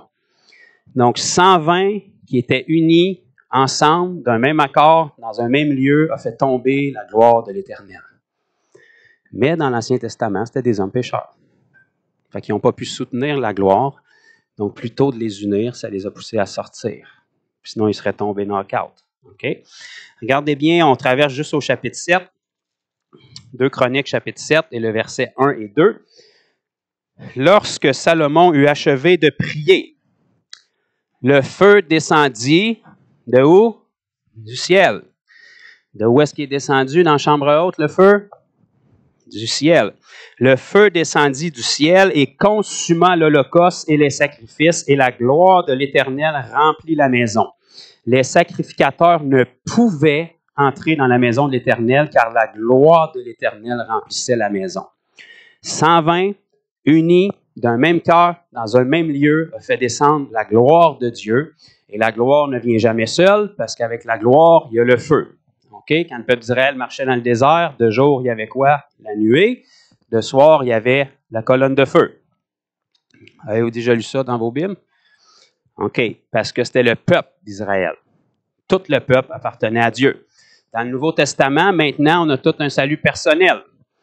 Fait que la colonne de feu a dû se diviser en langues de feu et se poser sur chacun des 120. Mais là où est-ce que dans l'Ancien Testament, ça les a fait évacuer parce qu'ils ne pouvaient pas soutenir la gloire de Dieu, dans le Nouveau Testament, dans le livre des Actes, lorsqu'elle est descendue, ils avaient reçu le Saint-Esprit, ils étaient régénérés, ils étaient nés de nouveau. Fait que la gloire ne les a pas fait évacuer, mais la gloire les a remplis. Puis là, ils sont devenus porteurs de la gloire de Dieu. Et quand ils ont sorti de là, ils ont commencé à prêcher, puis encore aujourd'hui, on voit les effets, puis on est là. Vous savez qu'on est là, bien évidemment, à cause de Jésus, mais on est là aujourd'hui parce que Pierre a prêché cette journée-là. Parce que vous sortez de quelqu'un qui sort de là aussi. Il y a quelqu'un des 3000 qui a pris le message, qui a parlé à quelqu'un, qui a parlé à quelqu'un, qui a parlé à quelqu'un, qui a parlé à quelqu'un, qui a pris un petit bateau à un moment donné, qui a traversé l'autre bord, qui s'est rendu jusqu'ici, qui a parlé à quelqu'un, qui a parlé à quelqu'un, puis vous êtes là 2000 ans plus tard. Parce qu'il y a quelqu'un quelque part qui a été rempli de la gloire de Dieu, revêtu du feu de sa puissance et qui a proclamé le message. Et jusqu'à ce que Jésus revienne, jusqu'aux confins de la terre, le message de la bonne nouvelle doit être annoncé. Jésus a dit que cette bonne nouvelle doit être annoncée par toute la terre. Alors, il va pouvoir revenir. Alors viendra le jugement. Donc, s'il n'est pas revenu, c'est parce qu'elle ne s'est pas rendue encore. Puis on n'a pas besoin d'aller loin. Faites juste le tour du Québec ici, puis elle s'est rendue très, très peu loin. Ça fait presque 10 ans que j'évangélise. 10 ans que je suis au Seigneur, disons 8 ans pour être conservateur, que je suis dans les rues un peu partout. Et la grande majorité, si ce n'est pas la quasi-totalité des gens qu'on rencontre, qui expérimentent des miracles, qu'on leur partage l'Évangile, ils n'ont jamais entendu ça de leur vie. Ils ont entendu Jésus, ils ont entendu Dieu, ils ont entendu curé, cathédrale, religion, abus, pédophilie. Ils ont entendu ces choses-là, mais ils n'ont pas entendu la bonne nouvelle de l'Évangile. Et la grande majorité, ce qu'ils vont nous répondre, c'est pourquoi est-ce qu'on n'a jamais entendu ça nulle part ailleurs? On entendait parler à l'école avant. Aujourd'hui, non, mais à l'école, on entendait parler, mais on n'a jamais entendu parler de ça en catéchèse. On n'a jamais entendu parler de ça quand on est allé pour des obsèques à l'église ou peu importe. Ils n'ont jamais entendu la bonne nouvelle de Christ. Tout le monde a entendu que Jésus est allé sur une croix, mais ils n'ont aucune idée pourquoi il a fait ça, et c'est quoi l'implication légale dans leur vie. Alors, revenons avec moi dans Acte 1. Je vais essayer d'accélérer un petit peu. J'ai dit à Pasteur François avant hier, j'ai dit, moi, j'ai jamais fini, je fais juste arrêter, fait qu'il faut que je regarde vos faces quand ça commence à cogner des clous puis à se gratter le ventre, je sais qu'il faut que j'arrête. Donc, dans Acte chapitre 1, on va voir c'était quoi le but ultime de cette puissance-là du Saint-Esprit, selon Jésus. Mettons qu'on veut l'impliquer dans le processus puis savoir ce que lui avait à dire là-dedans. Là. Acte chapitre 1 et le verset 8. Jésus a dit aux mêmes personnes à qui il avait soufflé dessus. OK, ici, on comprend que Jean chapitre 20, qu'on a lu tantôt après sa résurrection, quand il a soufflé sur ses disciples et il leur a dit « Recevez le Saint-Esprit », c'est les mêmes personnes à qui il va s'adresser ici un petit laps de temps après. Là. Donc, il va dire, verset 8, « Mais vous, qui sont vous, les mêmes personnes sur qui il avait soufflé ?» dans Jean 20, ainsi que d'autres qui ont entendu ce qu'eux avaient à dire et qui se sont rajoutés. 120 environ. « Mais vous recevrez quoi? Une puissance. » Ici, Jésus n'est pas en train de faire un sondage. Là. Il est en train de leur annoncer ce qui va arriver. Il n'est pas en train de leur demander leur opinion. Moi, je ne ferais pas ça de même, je ne suis pas d'accord. Ma dénomination ne croit pas ça. Moi, je vois les choses différemment. Non, non, il ne veut pas ton opinion. Vous recevrez. Il vous annonce qu'est-ce qui va arriver. Vous recevrez quoi? Une puissance. Merveilleux, mais qu'est-ce que cette puissance? Je suis content que vous en parliez. Le Saint-Esprit. Merveilleux, mais qu'est-ce qu'il va faire, le Saint-Esprit? Je suis content que vous en parliez aussi. Survenant sur vous. Ah, fait qu'on sait que c'est une puissance, on sait que c'est le Saint-Esprit, puis on sait où est-ce qu'il s'en va. Pas juste dans notre petit cœur pour nous changer puis faire de nous des nouvelles créatures, mais il veut venir sur nous. Ça, c'est de l'eau. Je peux la boire. Elle est en moi. Si je prends la même eau puis je m'avide sur la tête, elle ne sera pas en dedans de moi, c'est la même eau, mais elle va être sur moi. Vous comprenez le principe? Ce n'est pas deux eaux différentes. Là. C'est la même eau à deux endroits différents pour deux buts différents. Pareil comme il y a juste un Jésus, mais il est allé au bois des Romains pour être meurtri, puis il est allé au bois de la croix de Golgotha pour verser son sang. Vous comprenez? Un Jésus, deux endroits, deux sacrifices pour deux buts spécifiques. Un Saint-Esprit, deux endroits pour deux buts spécifiques. Vous recevrez une puissance, le Saint-Esprit survenant sur vous, et on va enfin savoir c'est pour quel but. Vous serez mes témoins. OK. Pas de Jéhovah, là, de Jésus-Christ. Vous serez mes témoins. Mais où donc, Jésus? Je suis content que vous en parliez aussi. À Jérusalem, dans la Judée, dans la Samarie, Jusque-là, tout le monde est exempté, on peut dormir. Mais jusqu'aux extrémités de la terre, comme Montmagny, Charny, Québec, Saint-Malachie. Pas quand est-ce qu'il est devenu Saint-Malachie, mais en tout cas. Donc, le but du Saint-Esprit, si vous n'aviez pas lu les petites écritures en bas du contrat, c'est pas négociable. Si le Seigneur te donne le précieux don de la puissance du Saint-Esprit qui vient sur toi, c'est pour ce but-là, pour être un témoin. Pourquoi est-ce qu'il te donne la puissance? C'est parce qu'il sait que si tu ne l'as pas, tu vas trouver la charge très lourde. Parce que si tu n'as pas la puissance du Saint-Esprit, il faut que tu y ailles avec ta puissance. Puis si tu y vas avec ta puissance, les gens ne seront pas tellement impressionnés par ça. Mais si les apôtres qui avaient été formés par Jésus lui-même, qui ont passé 3 ans et demi, presque 24 heures sur 24 avec ce Jésus-là, c'était les gens les mieux formés de la planète, avaient besoin de ce Saint-Esprit-là, je trouve ça un peu inquiétant qu'aujourd'hui, on ose dire qu'on n'en a pas nécessairement de besoin. Si ces gens-là ont donné leur vie pour qu'on puisse être sauvés aujourd'hui en témoignage, je trouve ça un peu inquiétant aujourd'hui que nous, on pense que c'est la job des autres ou qu'un ange va redescendre du ciel pour prêcher l'Évangile ou que c'est le travail juste des évangélistes ou je ne sais plus trop quelle autre excuse ou que le Saint-Esprit s'est évaporé en même temps que la mort de Jean sur l'île de Patmos ou je ne sais plus exactement quelle autre excuse qu'on peut prendre, mais la Bible nous dit que le Saint-Esprit était déversé pour qu'on soit des témoins. Donc, tant qu'il va rester un inconverti sur la planète ou que Jésus ne sera pas revenu, on est encore appelé à être des témoins. Donc, ce même Saint-Esprit-là doit être disponible pour nous, pour qu'on soit des témoins. Ça, c'est la puissance de Dieu qui vient nous revêtir. Et regardez bien ici ce que ça dit. Ça dit « Et vous serez mes témoins ». Ça ne dit pas « Et vous ferez du témoignage ». Ça dit « Vous serez ». Parce qu'il y en a qui savent « serez », c'est quel verbe? Être. Être. Témoigner, ce n'est pas quelque chose qu'on fait, c'est quelque chose qu'on est. On devient des témoins. Et parce qu'on a des témoins, oui, on témoigne. Mais pour témoigner, il faut avoir été témoin de quelque chose. Si tu t'en vas en cours pour témoigner et tu n'étais pas présent et tu n'as jamais entendu parler de la personne, tu n'as rien d'important à apporter au dossier. Si tu t'en vas en cours, tu n'as pas besoin de te préparer parce que tu t'en vas témoigner de ce que tu as vécu. Quand les religieux ont voulu faire taire les apôtres, qu'est-ce qu'ils ont dit? Ils ont dit, faites ce que vous voulez, mais nous autres, de notre côté, nous ne pouvons pas ne pas parler de ce que nous avons vu et entendu. On a trop vécu de choses avec Jésus, on a trop vécu de choses depuis sa résurrection, Dieu a trop fait de choses à travers nos mains. Peu importe ce que vous allez nous dire ou nous faire, on ne se fermera pas la bouche, puis on va témoigner de ce qu'on a vu et de ce qu'on a entendu. Tu n'es pas d'accord, c'est contre ta religion, c'est contre ta dénomination, tu vois les choses différemment, c'est ton affaire. Moi, je vais te dire ce que j'ai vécu. Je vais te dire ce que Jésus a fait pour moi. Je vais te dire ce que Jésus a fait en moi. Je vais te dire ce que Jésus a fait à travers moi. C'est à toi de voir ce que tu vas faire avec. Mais moi, mon travail, c'est d'être un témoin. Un témoin, c'est quelqu'un qui vit des choses et qui en rend témoignage après. Donc, dès le moment quand que ton cœur est changé, ta vie est transformée, puis que la puissance du Saint-Esprit vient sur toi, même si tu ne connais rien de la Bible, tu as un témoignage à donner. Tu peux témoigner, je ne sais pas ce qui m'est tombé dessus, mais selon la Bible, ça serait le Saint-Esprit. Je ne sais pas comment ça s'est fait, mais selon la Bible, c'est tombé sur moi. Je ne sais pas exactement c'était quel voltage, mais c'était puissant, puis ça a changé ma vie.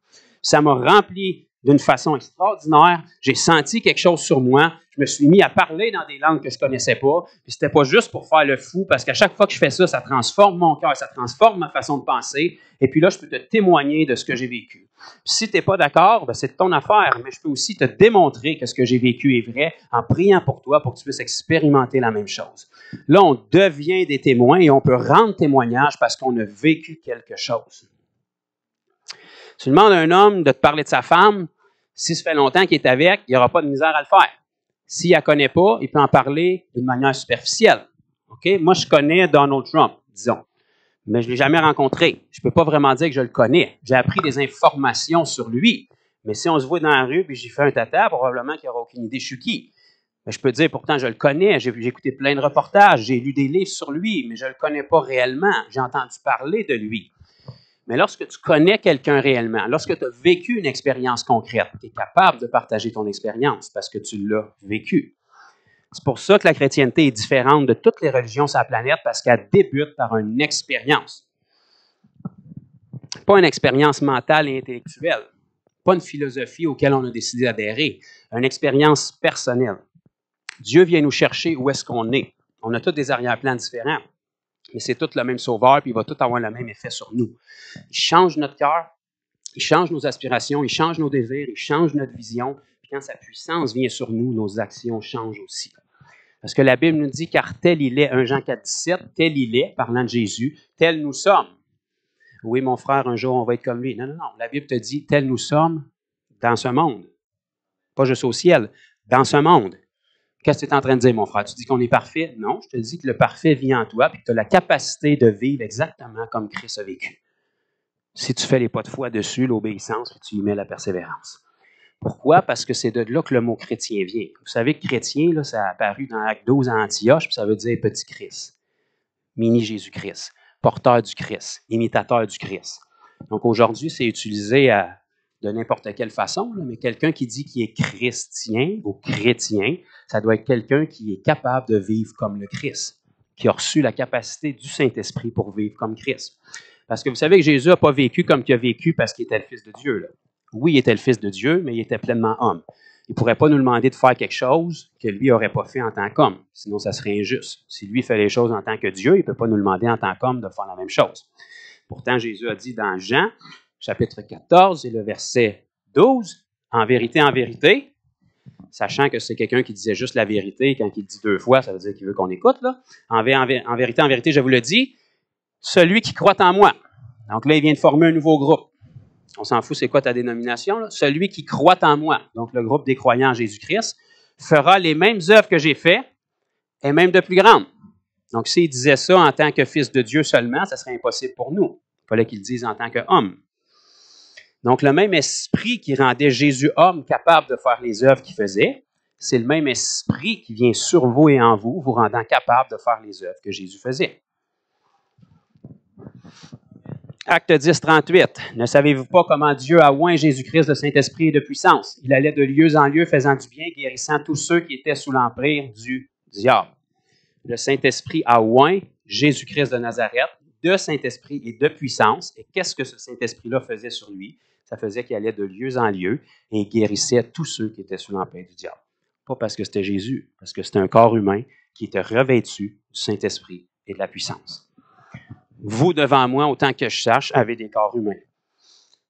Vous, devant moi, autant que je sache, possiblement, avez donné votre vie à Jésus et possiblement avez reçu la puissance du Saint-Esprit sur vous. Donc, vous êtes un corps revêtu du Saint-Esprit et de puissance et le même Saint-Esprit qui était sur Jésus, il n'est pas bipolaire puis il n'a pas évolué. Là. C'est le même Saint-Esprit qui était dans Genèse puis qui se mouvait au-dessus des eaux. Là. C'est le même Saint-Esprit.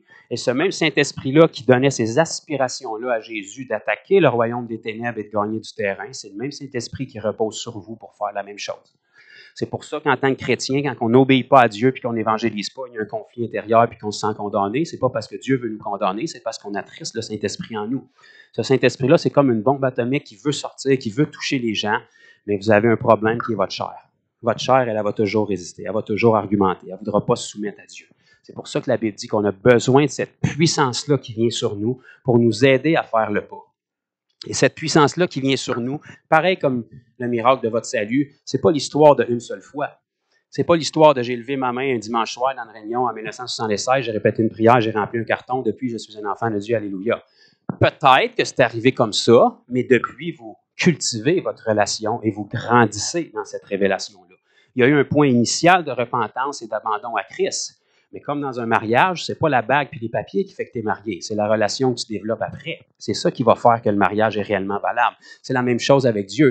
La puissance du Saint-Esprit qui vient sur nous, ce n'est pas l'affaire d'un événement au jour de la Pentecôte quand c'est tombé sur les 120. Vous faites juste lire un chapitre et demi plus loin, puis ils ont été remplis à nouveau. Les mêmes apôtres qui avaient grandi, qui avaient passé leur ministère avec Jésus, ils ont été remplis dans le chapitre 2, puis un chapitre et demi plus loin, ils ont été remplis à nouveau. Parce qu'ils en avaient besoin. Ils se sont rassemblés, puis ils ont vu comment que les persécutions sont arrivées assez vite quand ils ont commencé à faire des miracles. Pourtant, les gens étaient réellement guéris, étaient réellement délivrés. Le boiteux à la porte du temple qui se lève quand il pogne par la main, ça produit une couple de mille de conversions de plus que les 3000 qu'il y avait déjà pour un miracle. Mais c'est pas long que malgré ça, les persécutions sont arrivées pareil. Parce que les esprits religieux veulent essayer d'éteindre l'Évangile.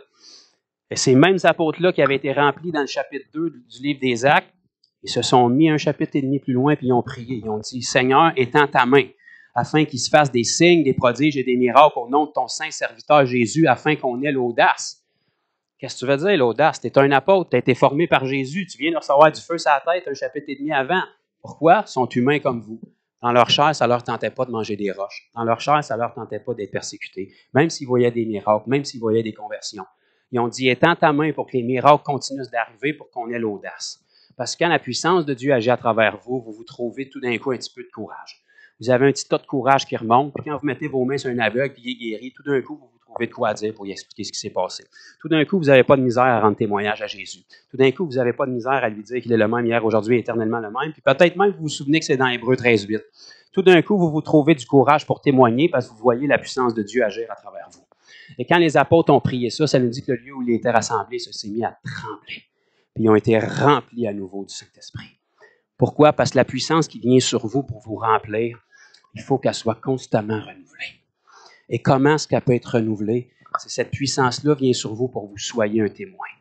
Donc, si vous êtes un témoin, vous allez déverser dans les gens. Et dès le moment que vous déversez, faites-moi confiance, le Seigneur ne vous laissera pas à sec. Il va remplir à mesure. Et plus vous déversez, plus vous allez être rempli. Pourquoi on devient sec? Parce qu'on ne donne pas à personne. Le Saint-Esprit qu'on reçoit devient stagnant, puis on devient religieux. On fait toutes les bonnes pratiques, mais le cœur n'est plus là, puis l'essence même n'est plus là. On peut prêcher sur un paquet de trucs de la parole, mais si on n'a pas les armes à cœur et on ne va pas les chercher, à quoi bon? Dieu est un Dieu de sainteté. La prière, c'est extraordinaire. La prospérité, c'est extraordinaire. Les bénédictions de Dieu, c'est extraordinaire. La Nouvelle Jérusalem qui nous attend, c'est extraordinaire. Mais si les gens se perdent à côté de nous autres, pourquoi est-ce qu'on est là? Le premier des mandats pourquoi Jésus est venu, c'est le salut des perdus. Jean 3,16. Car Dieu a tant aimé le monde qu'il a donné son Fils unique. Au-delà de tout le reste qu'on peut enseigner, si la priorité de notre cœur, de nos prières, de notre temps n'est pas investie là, on passe à côté du but. C'est pour ça qu'il n'y a pas de puissance dans tout le reste, parce qu'on passe à côté de l'essence même de l'Évangile. La parole est là pour instruire ceux qui viennent à Christ. Mais s'ils ne viennent pas à Christ, qu'est-ce qu'on fait?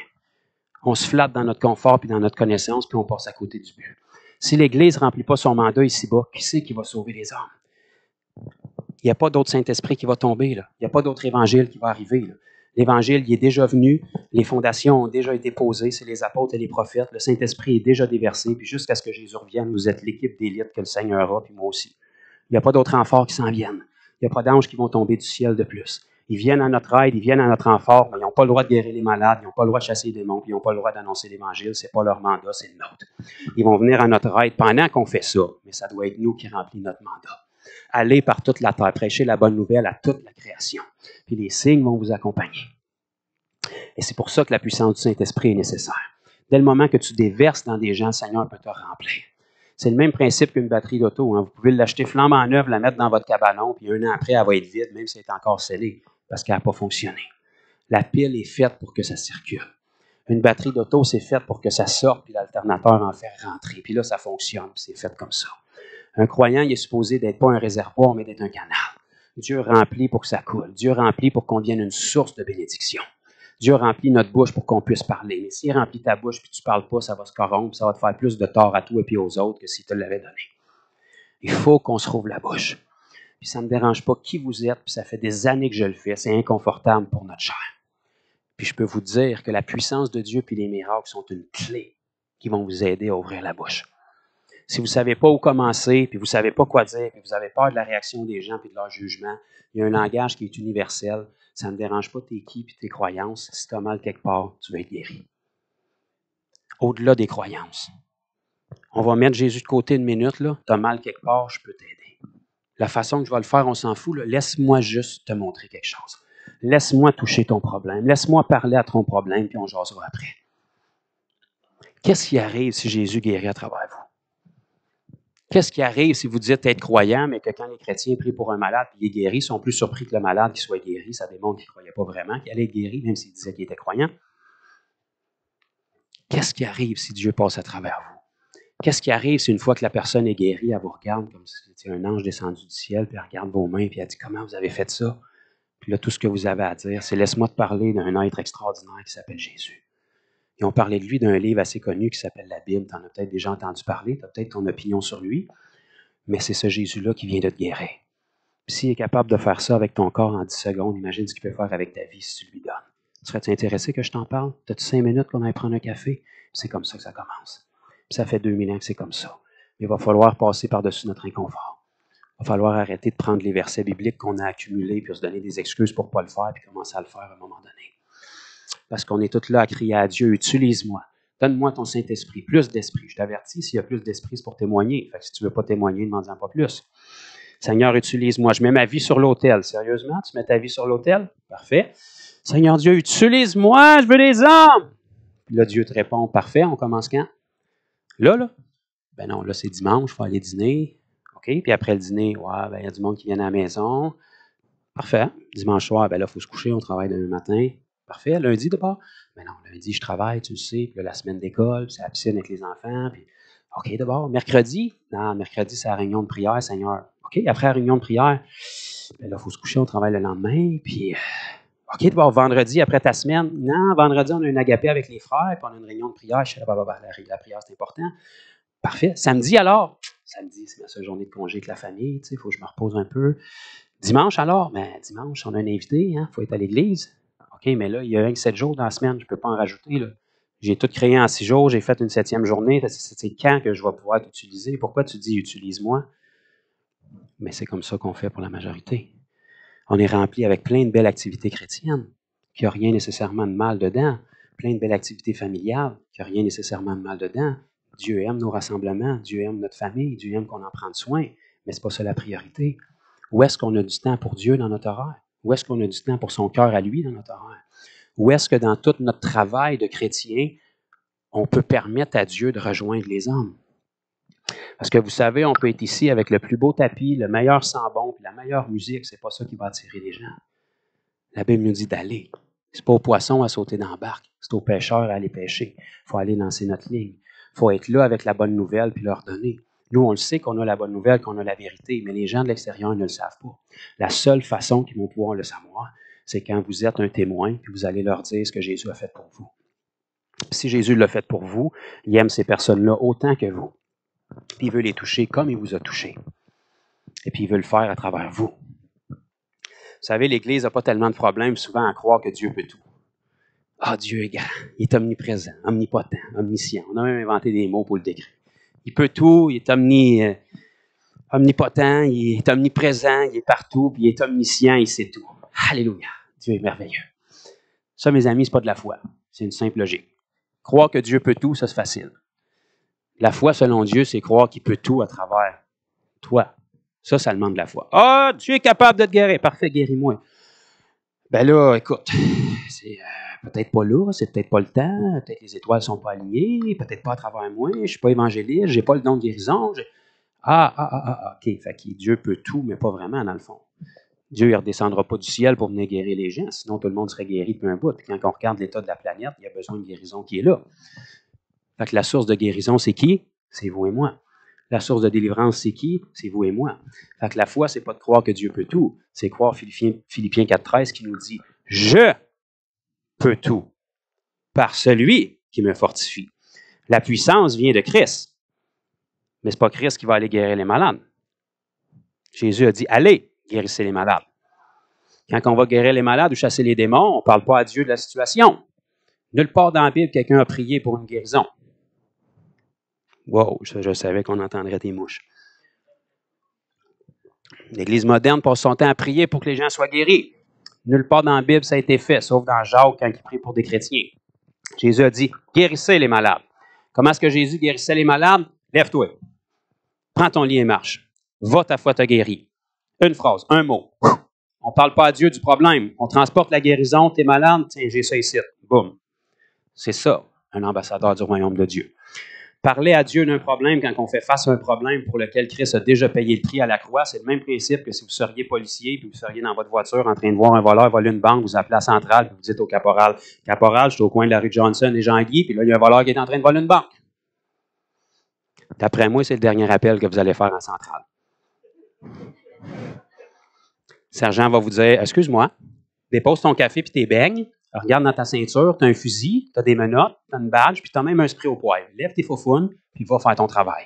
C'est pour ça qu'on te paye, c'est pour ça qu'on t'a formé, puis c'est pour ça que tu as un diplôme. Tu es une police, appelle pas à la centrale quand il y a un crime. Fais ta job, puis interviens. Attrape le contrevenant. C'est la même chose qu'on fait quand on arrive devant un malade ou un besoin, puis on dit, Père éternel, Dieu d'Abraham, d'Isaac et de Jacob, tu vois cette personne ici qui a besoin, je te prie maintenant de venir intervenir. Dieu est là, puis il te regarde, puis il dit, un peu, je vais retourner voir dans la Bible si je n'ai pas enlevé les pages. Non, c'est encore là. Luc 10, 19. Je vous ai donné le pouvoir de marcher sur les serpents, les scorpions et sur toute la puissance de l'ennemi. Maintenant, allez par toute la terre, guérissez les malades, chassez les démons, ressuscitez les morts, purifiez les lépreux. Pourquoi tu me reparles de la situation? Là? Je ne retournerai pas sur la croix. Là. Jésus n'a rien de plus à faire. Là. Il ne redescendra pas. Quand il a dit tout est accompli, ce n'était pas un poème ou une tonne de rap. Là. C'était tout est accompli. J'ai plus rien à faire dans le processus. Là, c'est à vous autres. Quand il y a un malade, c'est à vous à prendre ce que vous avez et à lui donner. Donc, si on change certaines choses qu'on a toujours appris qui ne portent pas de résultats, on va commencer à avoir des résultats. Si on commence à appliquer la puissance de Dieu comme Jésus l'appliquait, on va commencer à avoir des résultats. Jésus ne priait jamais le Père pour un miracle. Il arrivait sur la situation, puis boum. Le seul endroit où vous allez voir Jésus parler au Père pour un miracle, c'est quand il a ressuscité Lazare. Puis il ne l'a pas fait pour Dieu ni pour lui, mais pour les gens qui écoutaient. Il a dit, Père, moi je sais que tu m'exauces toujours. Autrement dit, je suis en train de perdre mon temps ici, en train de te parler, mais pour tous ceux qui sont ici. Bon. Mais il n'avait pas besoin de demander la permission à Dieu pour ressusciter les morts. Il était la résurrection et la vie. Il n'avait pas besoin de demander la puissance de Dieu pour que ça se produise. Il était revêtu de la puissance de Dieu. Puis vous aussi. Le ressuscité vit en vous. Le même esprit qui a ressuscité Christ d'entre les morts demeure en vous. Pas une version junior, diluée, épuisée 2000 ans plus tard, qui est découragée, qui a hâte que l'enlèvement arrive comme un bateau de sauvetage pour nous sortir d'ici. Non.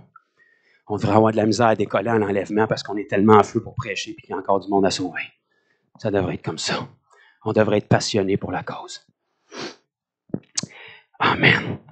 Good job, brother. Donc, vous comprenez quand je dis que c'est abrasif et que ça dépeigne, c'est pas pour nous condamner, c'est pour nous réveiller. Il faut que quelqu'un se lève à un moment donné et dise aux troupes, « Come on est capable. » Si le Seigneur vous a choisi, il savait dans quelle génération on vivrait. Il savait qu'on serait dans une génération où des questions aussi simples que « T'es-tu un gars ou une femme » seraient rendues compliquées. Il savait qu'on vivrait dans cette génération-là. Puis il savait que dans Genèse 1, ça dit encore qu'au départ, il nous a créés hommes et femmes. On a nos réponses, c'est clair, c'est simple, c'est facile. Il savait qu'on vivrait dans cette génération-là. Il savait qu'on vivrait dans une génération où les gens sont fanfarons, irrespectueux à leurs parents, irreligieux, amis de l'argent, qui aiment les fausses doctrines, qui aiment se faire flatter, qui aiment un évangile qui parle juste d'amour et de prospérité, mais jamais de te confronter, de te sanctifier, puis de faire quelque chose avec ta foi. Il savait tout ça. Mais il vous a quand même choisi pour que vous soyez ses ambassadeurs dans cette génération-ci. Avec vos défauts, avec vos faiblesses. Perdez pas votre temps. Moïse les a toutes données, les excuses. Ça n'a pas marché. Il s'est quand même ramassé sa montagne, puis il a quand même passé du temps avec Dieu, puis il est quand même redescendu de là avec la face qui brille comme un lightstick. C'est ça que Dieu veut. Quand vous rentrez dans sa présence, puis qu'il vous change de gloire en gloire, c'est pas juste pour que vous ayez un frisson. Quand vous recevez la puissance du Saint-Esprit, c'est pas juste pour faire le bacon à terre. C'est pour être revêtu de la puissance, pour briller, puis le représenter dignement. Vous savez que le seul endroit où la lumière va être vue, c'est quand elle est dans les ténèbres. D'allumer une lumière dans une pièce qui est plein clair ou en plein jour, ça ne paraît pas qu'elle est allumée. Pourtant, elle est allumée. Mais pour que notre lumière brille, ce n'est pas ici, quand on est rassemblés dans un endroit où est-ce qu'on est toutes des lumières ensemble. C'est quand on s'en va dans les ténèbres. Là, la lumière devient utile. Quelqu'un qui est dans les ténèbres, il ne sait pas son besoin de lumière jusqu'à temps qu'il envoie une lumière. Dès le moment qu'il voit une lumière, il fait « Wow! Je peux voir où est-ce que le chemin s'en va. Je peux voir qu'il y a plus que ce que je voyais jusqu'à présent. J'étais aveuglé, je ne voyais rien, mais là, la lumière est venue, ça m'a éclairé, puis je sens qu'il y a plus pour moi. » La lumière est venue dans le monde, mais les siens ne l'ont pas reçue. Mais à tous ceux qui l'ont reçue, elle a donné le pouvoir de devenir enfants de Dieu. Jean, chapitre 1, versets 12 et 13. C'est dans nos Bibles, pour ceux qui aiment les versets. Je pourrais continuer à vous prêcher la Bible comme ça jusqu'à Pentecôte la semaine prochaine. Parce que cette parole-là, je la trouve merveilleuse. Cette parole-là, elle me remplit depuis des années. Cette parole-là, je la vis depuis des années. Je me suis rendu compte que quand on fait simplement faire ce que la Bible nous dit, puis on va vers les gens, puis on guérit les malades, puis on chasse les démons, puis on leur dit comment Dieu est réel, il va toujours en avoir quelque part qui sont interpellés puis qui se repentent. Puis quand eux deviennent disciples, puis qu'on les ensevelit dans les eaux du baptême, puis qu'ils ressortent, puis que la puissance du Saint-Esprit vient sur eux, eux ont un cercle d'influence que vous n'avez pas. Eux ont de la famille que vous n'avez pas. Eux ont des amis que vous n'avez pas. C'est comme ça que l'Évangile se répand. Parce que peu importe comment extraordinaire vous êtes, vous ne pouvez pas toucher le monde entier. Jésus, qui était l'image parfaite de Dieu, n'était pas capable de toucher le monde entier à une seule personne dans un seul corps. Il a dit, la moisson est grande, mais il y a peu d'ouvriers. Il a formé les 12 apôtres, puis c'était pas suffisamment encore. Il en a envoyé 70 dans Luc 10, puis c'était pas suffisant encore. Il y en a eu 3000 plus les 120 au jour de la Pentecôte. Ça fait 3120, puis c'était pas suffisant encore. Ils se sont ramassés 5000 pas longtemps après, puis c'était pas suffisant encore. Puis ça doit continuer de grandir. Mais si on fait du surplace, puis on vit dans la nation la plus athée, la plus incrédule, puis la moins christianisée au Québec, c'est pas parce que Dieu n'aime pas le Québec, puis il est en pause, puis il n'est pas capable de rentrer aux frontières du Québec parce qu'il y a trop de ténèbres. C'est parce qu'à quelque part, on est devenu confortable, puis on s'est assis sur notre salut. Puis parce qu'on a saisi que le salut est par la grâce, puis pas par les œuvres, on a pensé que c'est plus bon de faire des œuvres. Tu es sauvé pour des œuvres. Si tu ne fais pas d'œuvres, qu'est-ce qui te dit que tu es sauvé? Quel salut tu as eu? Les œuvres sont là pour te confirmer qu'il y a eu un changement de cœur qui est là. Si ton cœur est changé, puis tu es passionné par Dieu, ton désir devrait être de faire comme Jésus faisait. Jésus faisait tellement d'œuvres qu'on ne savait pas où les mettre. Puis les religieux avaient le culot de venir y dire, mais quelle œuvre tu fais pour qu'on croie en toi? L'incrédulité, c'est ça. C'est pas une question de miracle, c'est une question de cœur. Les gens qui veulent être incrédules, peu importe le miracle qu'ils vont voir, ils vont rester incrédules. Mais les gens qui ont faim et soif de vérité, même s'ils ont leur opinion sur la religion, quand ils vont expérimenter ce Dieu d'amour-là à travers vous, en toute simplicité. Si le Seigneur avait besoin des canaux parfaits, il ne pourrait pas travailler jamais. Il a besoin des gens disponibles. Tout ce que Dieu veut, c'est votre oui, dans votre cœur puis dans votre temps. Tassez du temps dans votre horaire pour qu'il puisse vous utiliser. Plantez-vous sur vos genoux pour que si vous avez été baptisé du Saint-Esprit, d'être rafraîchi encore, pour que ce feu-là brûle sur vous puis en dedans de vous puis que vous deveniez contagieux. Vous savez que la majorité des inconvertis ne veulent pas de Jésus quand on leur parle parce qu'ils regardent à votre vie et ils ne veulent pas la vie que vous avez. Ça, c'est un corps d'amène. Mais c'est ça quand même. La majorité des chrétiens ne veulent même pas la vie qu'ils ont. Comment est-ce que tu veux qu'il l'offre à quelqu'un? Deviens chrétien. Pourquoi? Mais là, c'est le vendredi soir d'évangélisation, c'est ça qu'il faut dire. Pourquoi je deviendrais comme toi? Je ne sais pas, honnêtement. J'ai perdu tous mes amis. J'ai une job moins payante que j'avais avant. Je suis obligé de donner des offrandes. Puis je suis plus découragé que j'avais avant. Ah, si ça ne te fait rien, je vais rester comme que je suis. Mais quand quelqu'un te demande pourquoi je devrais devenir comme toi, tu es supposé d'avoir quelque chose à lui répondre. C'est une merveilleuse question. J'attendais juste ça.